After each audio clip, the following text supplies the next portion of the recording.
Assalamualaikum warahmatullahi wabarakatuh. Sebelumnya perkenalkan, nama saya Ranti Safitri. Saya dari Fakultas Keguruan dan Ilmu Pendidikan, Program Studi Pendidikan Bahasa dan Sastra Indonesia. Di sini saya akan memenuhi tugas dari mata kuliah Kritik Sastra mengenai kajian kritik sastra pendekatan objektif pada sebuah cerpen dengan judul Perihal Orang Miskin yang Bahagia. Sebelum saya membahas kajian kritik sastra pendekatan objektif pada cerpen ini, terlebih dahulu saya akan membahas sedikit tentang apa itu pendekatan objektif pada sebuah cerpen. Kritik sastra dengan pendekatan objektif menganggap karya sastra sebagai sesuatu yang dapat berdiri sendiri serta bebas dari pengaruh eksternal, baik itu pembaca dan pengarang. Dalam kajian kritik objektif terdapat unsur-unsur intrinsik seperti 1. Tema, 2. Judul, 3. Tokoh dan penokohan, 4. Alur, 5. Latar, 6. Gaya bahasa, 7. Sudut pandang, dan 8. atau yang terakhir, amanat. Baiklah teman-teman, setelah kita tahu apa itu kritik sastra pendekatan objektif pada cerpen, selanjutnya saya akan membahas mengenai kritik sastra pendekatan objektif pada cerpen dengan judul Perihal Orang Miskin yang Bahagia. Dalam cerpen ini, penulis menceritakan atau menggambarkan tentang watak dari tokoh utama dalam cerpen ini, atau si orang miskin menjadi tokoh utama dalam cerpen ini, yaitu dimana orang miskin ini berbeda dengan orang miskin pada umumnya, karena dia begitu bangga akan kemiskinan yang diperoleh. Selanjutnya, saya akan membahas unsur intrinsik yang terdapat dalam cerpen Perihal Orang Miskin yang Bahagia, atau lebih tepatnya, saya akan membahas kajian kritik sastra pendekatan objektif pada cerpen tersebut. Yang pertama atau 1, yaitu judul. Cerpen tersebut berjudul Perihal Orang Miskin yang Bahagia. Judul ini sudah mencerminkan sebagian isi dari cerita, yaitu menceritakan kehidupan orang miskin yang bangga akan kehidupannya. 2. Tema. Tema mayor dalam cerita ini adalah kehidupan ekonomi. Dapat dibuktikan pada kutipan berikut, yaitu, "Aku sedih karena banyak sekali orang yang malu mengakui miskin. Banyak sekali orang bertambah miskin karena selalu berusaha agar tidak tampak miskin." Dan kutipan kedua, "Mereka tetap miskin. Malah banyak gunanya yang berdesak-desakan dan saling injak setiap ada pembagian beras dan sumbangan, dan bisa ditipu setiap menjelang pemilu." Sedangkan tema minor dalam cerpen ini adalah kemiskinan. Ketiga, tokoh dan penokohan. Ada 4 tokoh yang terdapat dalam cerpen Perihal Orang Miskin yang Bahagia. Di antaranya 1. Orang miskin yang memiliki sifat ulet, pekerja keras, idealis, dan juga suka melamun. Tokoh kedua yaitu tokoh aku. Yang dimaksud di sini adalah yang menceritakan bagaimana kehidupan dari orang miskin ini, atau teman bicara si orang miskin. Tokoh ketiga, anak-anak orang miskin. Anak-anak orang miskin memiliki sifat yang baik, suka membantu orang tua. Tokoh keempat yaitu istri dari orang miskin ini, yang memiliki sifat baik hati dan tabah. 4. Alur. Alur yang terdapat dalam cerpen yaitu alur mundur. Buktinya terdapat pada kutipan berikut.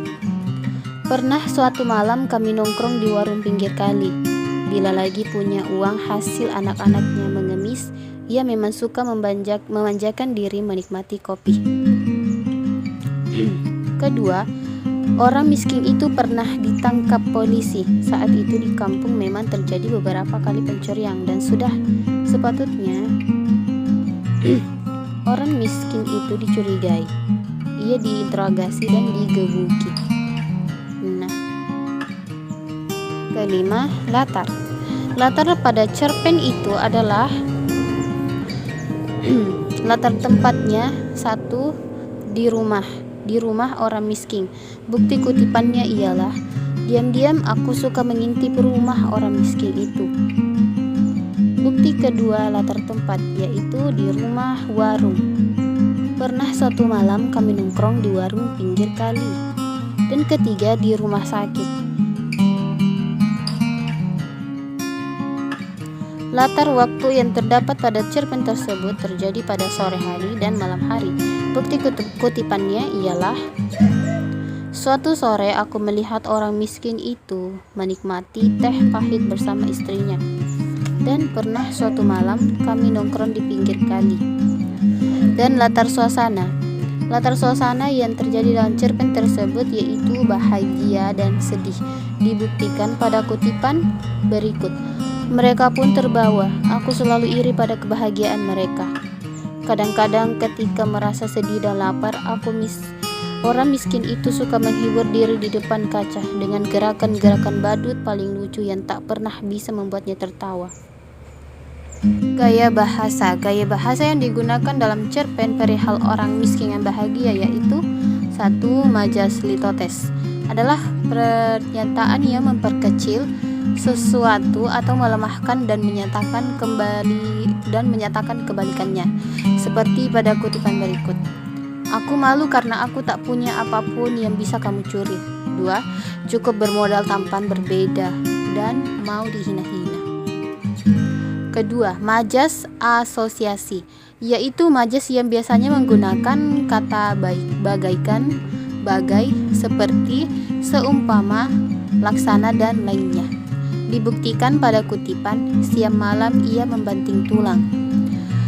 Majas ketiga yaitu hiperbola, yaitu termasuk majas yang sering digunakan untuk mengungkapkan pertentangan. Dibuktikan pada kutipan, suatu hari orang miskin itu kembali menjadi anjing. 7. Sudut pandang. Sudut pandang yang digunakan pengarang dalam cerpen perihal orang miskin yang bahagia adalah sudut pandang orang pertama, pelaku sampingan. Dalam cerita tersebut, tokoh yang menjadi pusat perhatian atau tokoh utamanya adalah orang miskin, sementara tokoh aku hanya sebagai tokoh pendamping atau tokoh pembantu dalam cerita. Hal ini dapat terlihat jelas dalam kutipan berikut. Diam-diam aku suka mengintip rumah orang miskin itu. Ia sering duduk melamun, sementara anak-anaknya yang dekil bermain-main riang menahan lapar. 8. Atau yang terakhir, amanat. Amanat yang terdapat dalam cerpen perihal orang miskin bahagia adalah 1. Jangan jadikan status orang miskin sebagai alasan untuk tidak mau berusaha.